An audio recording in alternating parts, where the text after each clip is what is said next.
গালি দেয় আমরা নবীর আশেক না, এই গাঞ্জা খাইয়া নবীর আশেক।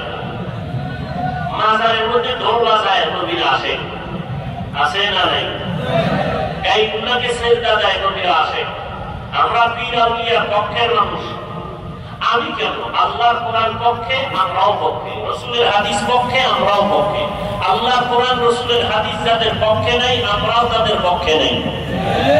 আল্লাহ পাকের সত্য কোরআন, রাসূলের সত্য হাদিস, ওলি আউলিয়ার পক্ষে আমরাও তাদের পক্ষে, কিন্তু বেজালের পক্ষে না। কিসের পক্ষে না? আল্লাহ কয়জন? সবাই বলেন আল্লাহ যে এক, কোন দিক থেকে এক? আল্লাহ এক যে কোন দিক থেকে এক? সব দিক থেকে এক, তাই তো? আল্লাহর মতো কি আরেকজন আছে? আল্লাহর সমান কেউ আছে? আল্লাহর সহযোগী কেউ আছে? নাই।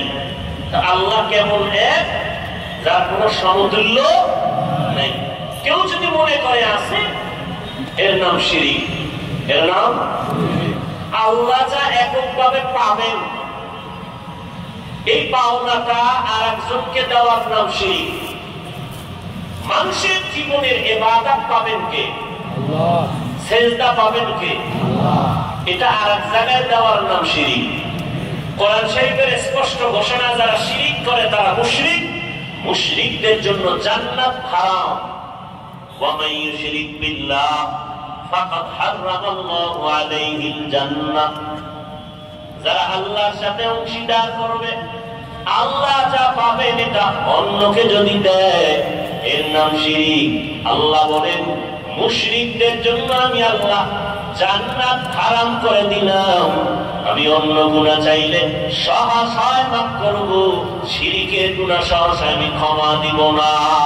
আল্লাহ শিরিক থেকে আমাদেরকে হেফাজত করেন, আমিন। নবী বললেন সব উম্মত জান্নাতে যাবে, কিন্তু আমি মুহাম্মদকে যারা মানে না তারা যাবে না। সাহাবায়ে কেরাম জানতে চাইলেন, হে আল্লাহর রাসূল আপনাকে মানে না কারা? নবী একটা স্পষ্ট মাপকাঠি দিয়ে গেলেন, কিয়ামত পর্যন্ত ঝামেলা যেন দরকার না হয়। নবী বললেন যারা আমার অনুসরণ করবে, অনুকরণ করবে, ইত্তেবা করবে, ইতাআত করবে, তারা জান্নাতি। সাহাবাদের প্রশ্ন ছিল, নবী আপনাকে মানে না তারা কারা? নবীজি বললেন যারা আপনার অনুসরণ করবে তারা জান্নাতি। আমাকে একটু জবাব দেন, নবীজিকে অনুসরণ করলে সে কি? বিপরীত কথা কি দাঁড়াবে? বুঝেন নাই? যে নবীকে অনুসরণ করবে সে জান্নাতি। বিপরীত কথা কি দাঁড়ায়? যে নবীর অনুসরণ করবে না সে জাহান্নামী। কিন্তু নবীজি জাহান্নামী ওই ব্যক্তিকে বলেন নাই।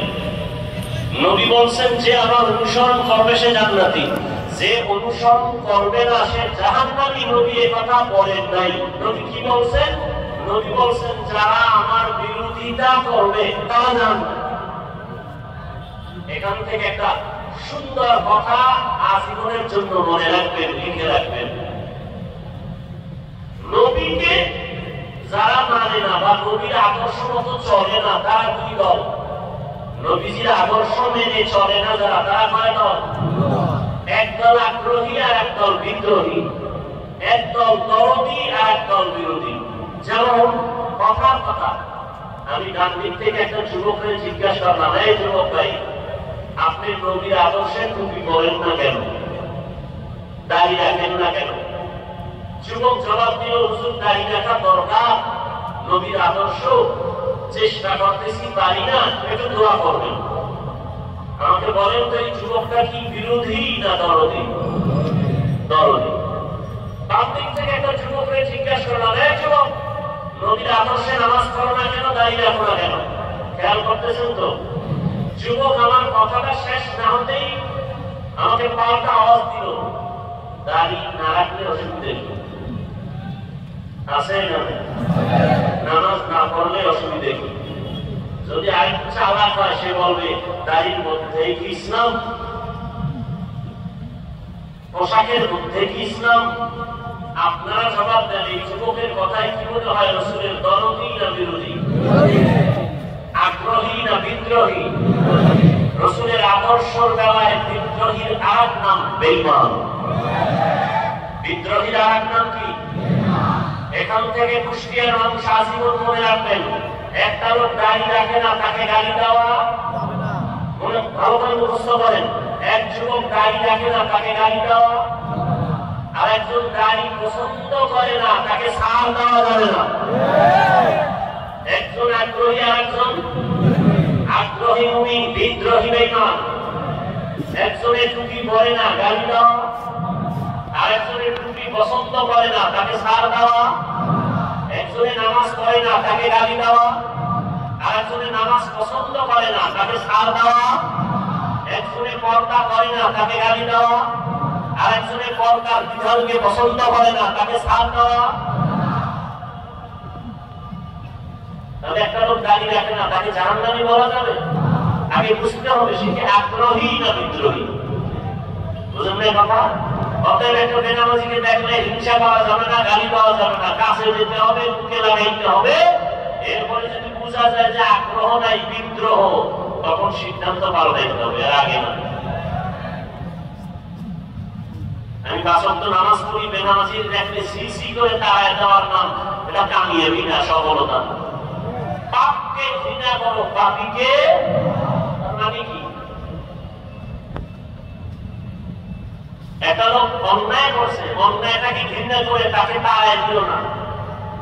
তাকে তুমি কাছে যাও, বুঝাও যে ভাই নামাজ পড়েন, পর্দা করেন, খাবার মতো চলেন, অন্যায়টা দূর করার ব্যবস্থা করো। রোগকে ঘৃণা করো, রোগীকে না। হাদিসের উপরে আজকে এই সবকটা আমরা মনে রাখবো। নবীজি বলছেন যে আমার অনুসরণ করে জান্নাতে যাবে, যে করে না সে জাহান্নামে যাবে। বলেন নাই জাহান্নামে কে যাবে? নবী বলছেন যে বিরোধিতা করে, যে নবীর আদর্শের বিরোধিতা করে সে জাহান্নামে যাবে। এবার আসেন আয়াতের উপরে, পরিচিত একটি আয়াত।